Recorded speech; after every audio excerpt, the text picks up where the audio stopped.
Isang mapagpalang umaga po sa bawat isa po sa atin.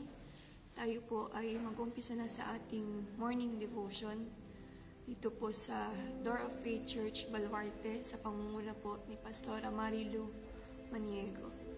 Tayo po ay sama-samang umawit at magpuri sa ating Panginoon sa umaga po ito. Witin po natin yung ang puso ko'y dinudulog sa iyo. Hallelujah, Jesus. Hallelujah. Purihin ka, O Diyos. Purihin ang iyong dakilang pangalan. Hallelujah. Hallelujah. Hallelujah. Hallelujah. Hallelujah. Suko'y dinudulog sa'yo, nagpapakumbaba, nagsusumamo, paging dapatin mo na ikaw ay mamasdan, makanii ka at sa'yo ay pumisan. Minsan pa po, ang puso ko'y dinudulog sa'yo, nagpapakumbaba, nagsusumamo, paging dapatin mo na ikaw ay mamasdan, makanii ka at sa'yo ay pumisan. Loobin mo ang buhay ko'y maging banal mong tahanan, luklukan ng iyong wagas na pagsinta. Daluyan ng walang hanggang mga papurit pagsamba, maghari ka, O Diyos, ngayon at kailanman. Ang puso ko'y dinudulog. Ang puso ko'y dinudulog sa'yo. Yes, Lord. Hallelujah. Nagpapakumbaba, nagsusumamo, paging dapatin mo na ikaw ay mamasdan, makanii ka at sa'yo ay pumisan. Loobin mo ang buhay ko'y maging banal mong tahanan, luklukan ng iyong wagas na pagsinta. Daluyan ng walang hanggang mga papurit pagsamba, maghari ka, O Diyos, ngayon at kailanman. Loobin mo ang buhay ko'y maging banal mong tahanan, luklukan ng iyong wagas na pagsinta. Daluyan ng walang hanggang mga papurit pagsamba, maghari ka, O Diyos, ngayon at kailanman. Loobin mo ang buhay ko'y maging banal mong tahanan, luklukan ng iyong wagas na pagsinta. Daluyan ng walang hanggang mga papurit pagsamba, maghari ka, O Diyos, ngayon at kailanman. Maghari ka, O Diyos, ngayon at kailanman. Maghari ka, maghari ka, O Diyos, ngayon at kailanman. Sige po, magsambi tayo ng papuri sa ating Diyos. Hallelujah. Praise you, Jesus. Loobin niyo yung aming buhay, O Diyos, na maging karapat-dapat sa inyong harapan sa umaga. Hallelujah, hallelujah. Praise you, Jesus. Hallelujah, hallelujah. Purihin ka, O Diyos. Diyos na tapat, Diyos na hindi nagbabago mula noon hanggang ngayon at magpakailanman. Hallelujah, hallelujah. Hallelujah, Jesus. Hallelujah, hallelujah. Tayo po ay manalangin. Hallelujah. Amang makapangyarihan sa lahat, sa umaga pong ito, narito po kami sa inyong harapan, patuloy na nagpapakumbabang loob na lumalapit po sa inyo. Ama, sa umagang ito, patuloy nyo nga po kaming bigyan ng pusong dalisay, pusong mapagpakumbaba po sa inyong harapan. Salamat po sa panibagong araw na pinagkaloob nyo po sa bawat isa, sa kalakasan na patuloy nyo pong ibinibigay sa bawat isa, sa buhay na patuloy niyong ipinahihiram sa amin, O Diyos. Salamat po. Tunay na napakabuti niyo po sa amin. Kaya po sa umagang ito, hinihingi po namin yung mayamang pagsama ng inyong Santong Espiritu sa bawat anak niyo pong nakikinig sa kani-kaniyang tahanan, O Diyos, sa kani-kaniyang sambahan, O Diyos. Kayo po yung patuloy naming inaasam na maranasan sa umagang ito. At sa anak niyo pong gagamitin upang magbahagi ng inyong salita. Samahan niyo po siya, O Diyos. Tago po niyo siya sa inyong likuran.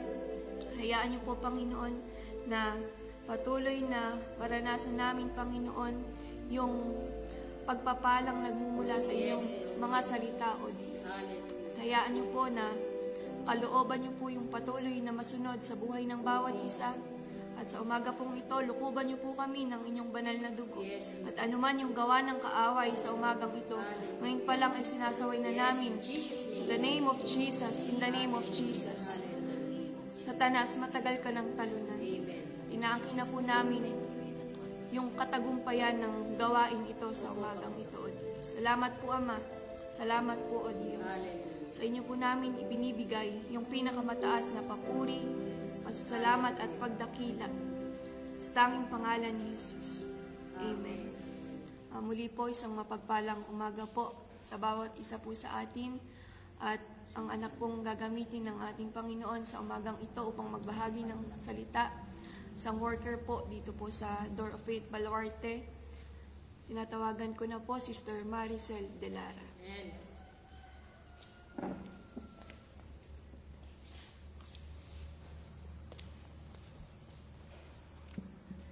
Isang mapagpalang umaga po sa bawat isa na nakatunghay ngayon sa pag-aaralan natin ng kanyang salita. At bago po tayo magpatuloy, muli tayo po ay dumulog sa Panginoon. Banal na Espiritu, kayo po yung sumama sa amin. Kayo po yung magturo sa amin. Purihin po kayo sa oras na ito. At kayo, O Diyos, lang ang maparangalan, kayo ang maitaas. Ito po ang aming samot panalangin sa pangalan ni Jesus. Amen. Pasensya na po. Ang ating pong pagbubulay-bulayan sa oras na ito ay makikita natin sa mga awit 103 verse 2. Awit 103 verse 2. Ito po ang sinasabi. Ito po ang susing talata. Awit 103 verse 2. Sabi po dito, Bless the Lord, O my soul, and forget not all His benefits. Sa Tagalog po, sabi po dito, purihin mo ang Panginoon, o kaluluwa ko, at huwag mong kalimutan ang lahat niyang mabubuting gawa. Ito po ay may pamagat na the joy of recalling. Ulitin ko po. Ito po ay may pamagat na the joy of recalling. Bakit po joy? Kasi sa mga panahon ngayon, Kuminsan po ang mga mananampalataya o hindi mananampalataya ay bihira ng makaranas ng kagalakan. At ang joy po ay, ito po yung nanggagaling within. Ang ibig pong sabihin, a high degree of gratification. Kaya yun po ang kaibahan niya sa pagiging happy lang. Ang happy po ay feeling pleasure because of your life or situation. Kaya yun po ang pagkakaiba ng joy sa happy. At sa oras po na ito, the joy of recalling. Sabi po sa Tagalog, purihin mo ang Panginoon o kaluluwa ko at huwag mong kalimutan ang lahat niyang mabubuting gawa. Napakarami po na mabubuting gawa ang Panginoon. At pag po natin ito ni-recall, ay talagang mag-uumapaw ang ating kagalakan sa ating mga puso. Ano-ano po yun? Una po, verse 3, na siyang nagpapatawad ng iyong lahat ng mga kasamaan, na siyang nagpapagaling sa iyong lahat sa mga sakit. Di po ba? Sino po ang pwedeng magpatawad sa atin ng lahat ng mga kasamaan, na siyang nagpapagaling ng iyong lahat ng mga sakit? Di po ba ang Panginoon lang? Nung tanggapin po natin siya bilang hari at tagapagligtas natin, ay talagang lahat ng benepisyo binigay niya po sa atin. At yung mga nagtatrabaho po, pag sinabing benefits, nagtatrabaho po yun. Nagseserbisyo, kaya may benepisyo. Pero ang Diyos po, nasa sinapupunan pa lang po tayo ng ating mga magulang. Pinili na po tayo. Minahal na po tayo ng Diyos. Ganun po kaputi ang Panginoon. Kaya kapag nire-recall po natin yung kagalakan at ginawa ng Diyos sa atin, walang sukat tayong kalalagyan ng ating kagalakan. At sa verse 4 po, itutuloy ko na siyang tumutubos ng iyong buhay sa pagkapahamak, na siyang nagpuputong sa iyo ng kagandahang loob at malumanay na mga kaawaan. Di po ba? Napakabuti po ng Panginoon. Ang Panginoon lang po talaga ang pwede pong magpatawad sa atin. Siya na nga po yung tumubos. Di po ba? Walang iba na pwedeng tumubos. Hindi po pwede tayong patubos tayo sa pastora natin, patubos tayo sa mga elders sa church. Talaga pong na siyang tumubos ng iyong buhay sa pagkapahamak, na siyang nagpuputong sa iyo ng kagandahang loob at malumanay na mga kaawaan. Sa ating pong tao, mahirap po tayo na magpatuloy kung hindi lang sa pagkilos ng banal na spirito. Yun po tayo, doon sa pagkilos ng banal na spirito na siya nating Panginoon. As a verse 5 po, na siyang bumubusog sa iyong bibig ng mabuting bagay, na anupat ang iyong kabataan ay na babagong parang agila. Sabi po dito sa paliwanag sa Biblia ay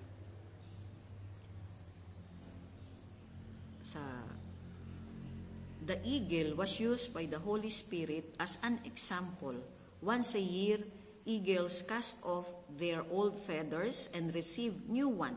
Therefore, despite their age, they have the continued look of youthfulness. Likewise, upon acceptance of Christ, the individual becoming a new creature with the guilt of sin removed, the redeemed one always has a youthful spirit.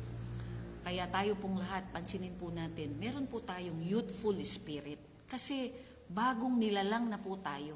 Yung pong mga iba na tumanggap sa Panginoon na wala pong youthful spirit, there is something wrong. There is something wrong. At alam po natin na mahirap po na tayo ay maging judge.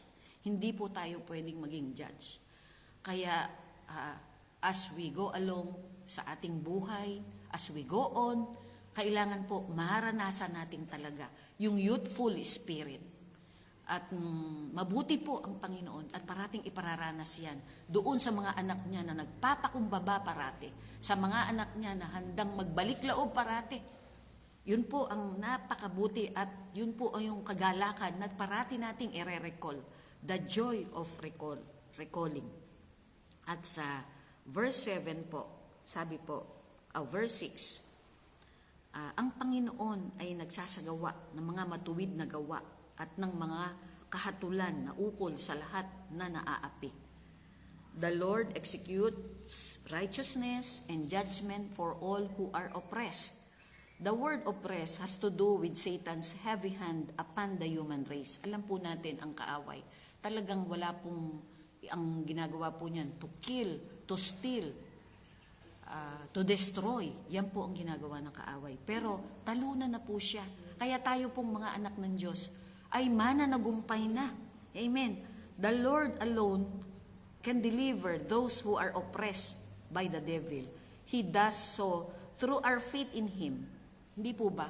Yun nga po yung pananampalataya na binibigay sa atin ng Panginoon na lagi po nating ilagay sa ating isip, sa ating puso, sa ating pagkatao na talunan na talaga ang kaaway.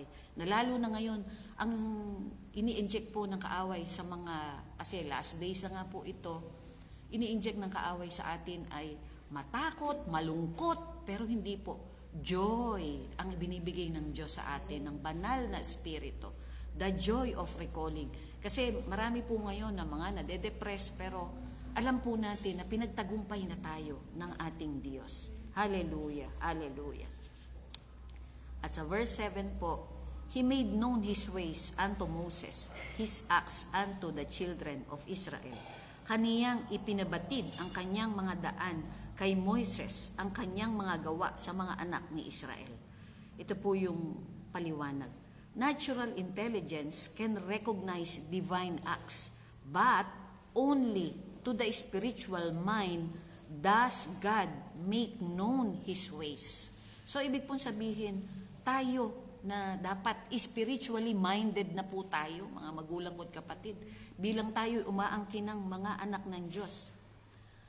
Does God make known His ways? Tayo po yung nakakaalam kung ano ang kaparaanan ng Diyos at kung ano yung kalooban niya. Dahil po tayo, kahit na masakit, kahit na hindi masyadong maganda, basta't kalooban ng Panginoon, yun po ay napakagandang i-recall. The joy of recalling, yun po ay magandang i-recall, mga magulang ko't kapatid. At ang sabi po, tutuloy ko po, the joy of recalling, verse 8, ang Panginoon ay puspos ng kahabagan at mapagbiyaya, banayad sa pagkagalit at sagana sa kagandahang loob. Di po ba? Bakit yung mga ibang mananampalataya ay nagbalik loob na at pag nakagawa ng hindi maganda, tuloy-tuloy na silang lumalayo sa Panginoon. Nakakalimutan nila ang Panginoon ay puspos ng kahabagan at mapagbiyaya, banayad sa pagkagalit at sagana sa kagandahang loob. Pero hindi naman din po ito lisensya para ulit-ulitin natin yung pagkakamali. Alam po natin na ang Diyos ay napakabuti at banayad sa pagkagalit. Ngunit ang banal na spirito po ang parating mag-e-encourage sa atin na huwag na nating balik-balikan yung pangit na nakaraan. Bagkus, the joy of recalling God's goodness. Yun po. At sa verse 9 po, hindi siya makikipagkaalit na palagi ni kanyamang tataglayin ang kanyang galit magpakailanman. He will not always chide, neither will He keep His anger forever. Di po ba? Ang tao po pagka nagalit, napakatagal. Pero ang Diyos, sabi dito, neither will He keep His anger forever.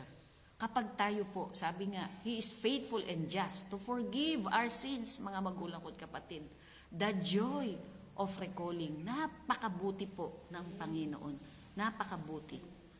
At sa verse 10 po, siya hindi gumawa sa atin ng ayon sa ating mga kasamaan. Napakabuti po ng Panginoon. Napakaganda po nito. He has not dealt with us after our sins, not rewarded us according to our iniquities. This is the reason God takes a stern attitude toward believers who will not show mercy nor be quick to forgive. He expects us to conduct ourselves toward others as He has conducted Himself toward us. Sa simpleng paliwanag po, mahalin natin ang ating kapwa gaya ng pagmamahal natin sa ating sarili. Ang ina-expect po ng Panginoon sa atin, di ba, kapag tayo humingi sa Kanya, He is faithful and just to forgive our sins. Bakit naman tayo? Kapag ka tayo ay may nakagawa sa atin, ang dami nating sinasabi. Ang dami nating sinasabi. Pero isa lang ang gusto ng Panginoon. Gayahin natin siya. Sabi sa 10, siya hindi gumawa sa atin ng ayon sa ating mga kasamaan. Di po ba? Napakabuti ng Diyos. Napakabuti ng Diyos. Kung sino po ang merong hindi mapatawad sa oras na ito. Nangungusap po ang Panginoon. Nangungusap ang Diyos. At ano pa po yung kaya tayo ay dapat magkaroon ng joy of recalling, verse 11, sapagkat kung paanong ang mga langit ay mataas kaysa lupa, gayon kalaki ang kanyang kagandahang loob sa kanila na natatakot sa kanya. Sabi po sa English, for the heaven is high above the earth, so great is His mercy toward them who fear Him. Ito po, muli, this refers to unlimited mercy, but with the condition is that we fear Him. May banal tayong pagkatakot sa Kanya. Alam niyo po, mga magulang ko at kapatid, kapag may banal na tayong pagkatakot sa Panginoon, yun po yung nagpipigil sa atin para mapalayo sa Panginoon. Sabi nga po, ang kabutihan ng Diyos ang sa akin ay umaakay. Yung pong awit, di po ba? Talagang kung i-recall po natin yung kabutihan ng Panginoon, walang dahilan para tayo po ay malungkot, walang dahilan para tayo ay matakot, walang dahilan para tayo ay hindi magpatuloy maglingkod sa Panginoon. Hallelujah, hallelujah, hallelujah. At sabi po dito sa 12, kung gaano ang layo ng silangan sa kalunuran, gayon inilayo niya ang mga pagsalangsang natin sa atin. Sabi po, as far as the east is from the west, so far has He removed our transgressions from us. Kaya nga po, it is impossible to bring the east and west together. So it is impossible to bring the forgiven sinner and his forgiven sins together. This divine fact gives to those who believes it a peace which nothing can destroy us. So yung pong talagang kapag tayo po ay ipinatawad na sa atin, gayon inilayo niya ang mga pagsalangsang natin sa atin. Ang Diyos po ay napakamahabagin, napakabuti ng Panginoon. Kaya kung meron man po tayong pwedeng i-recall, ito po yung mga ginawa at ginagawang patuloy na ginagawa ng Panginoon natin. At ang sabi po, alam niyo po, ang pagkarinig ko lang po sa i-share ko lang po sa inyo, na ang gospel po is a timeless message. Ito pong mensahe na ito ay para sa atin lahat. At ang Diyos po hindi nagbabago. Kung paano po siya nagpatawad noon, ganun din po siya nagpapatawad ngayon. Hallelujah, hallelujah. At yung pong gospel po ay urgent message din. At ito po ay necessary message, not optional. Kaya po, marami po mga anak ng Diyos na hindi po nagpapatuloy. Pag po tinanong ninyo, kasi sister, makasalanan po ako eh. Hindi po nila nauunawaan yung joy na binigay ng Panginoon sa atin at yung pagpapatawad at yung pong sinabi ng Panginoon sa atin. At kulang po sila sa katotohanan. Pero ipanalangin po natin sila upang ang joy, the joy of recalling,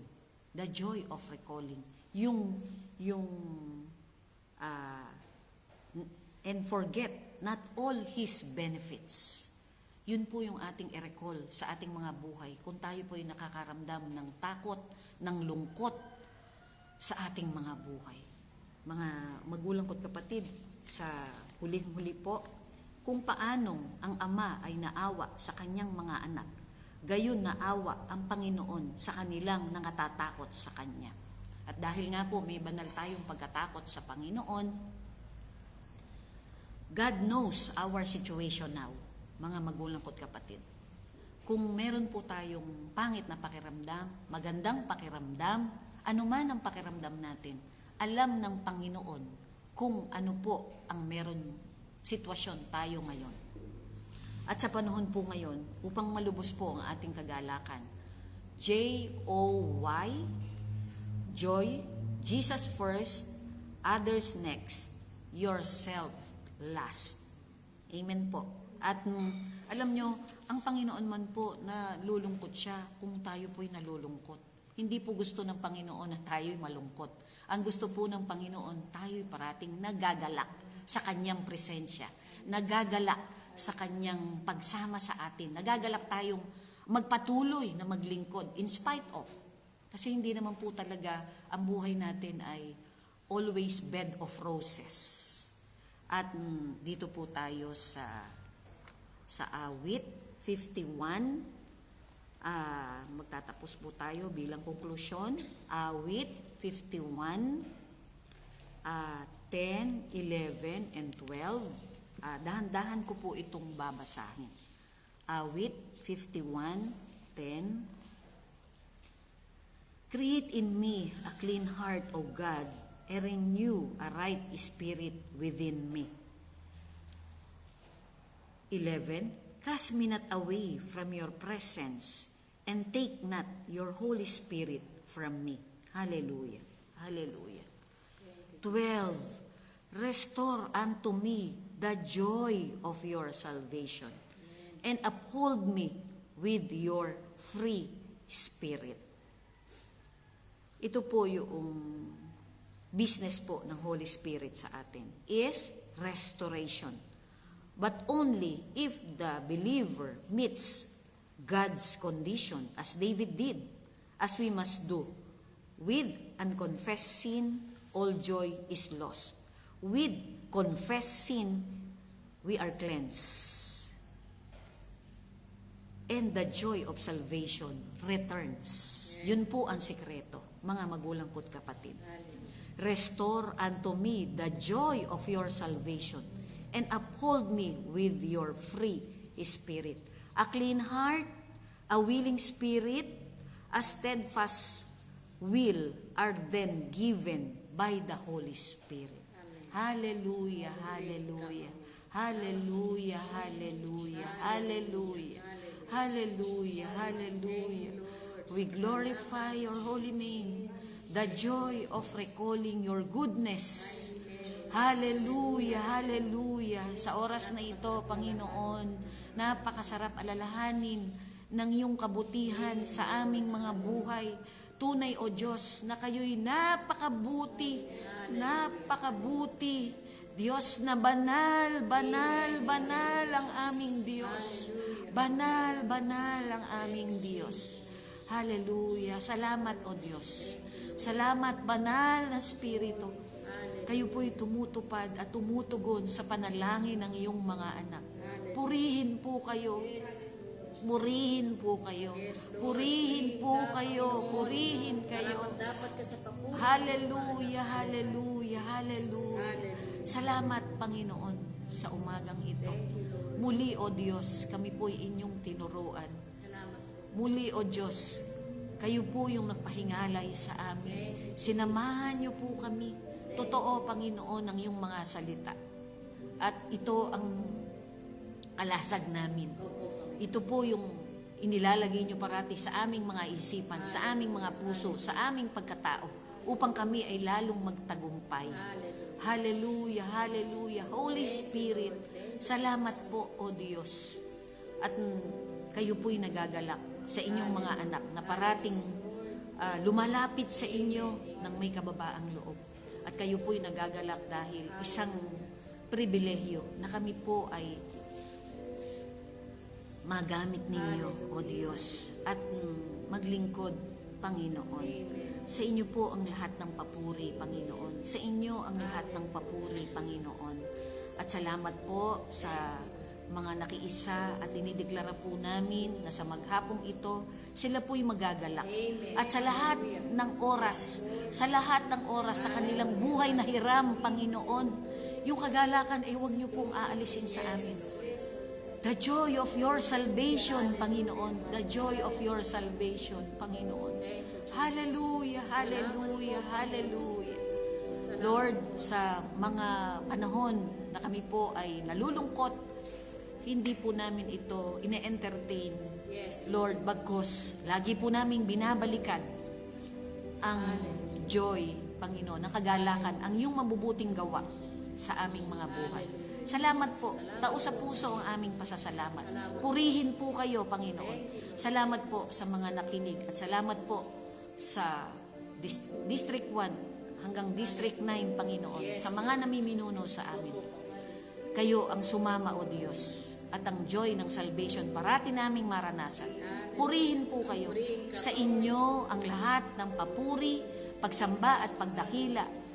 In Jesus' name we pray. Amen. Amen. Magandang umaga po sa lahat.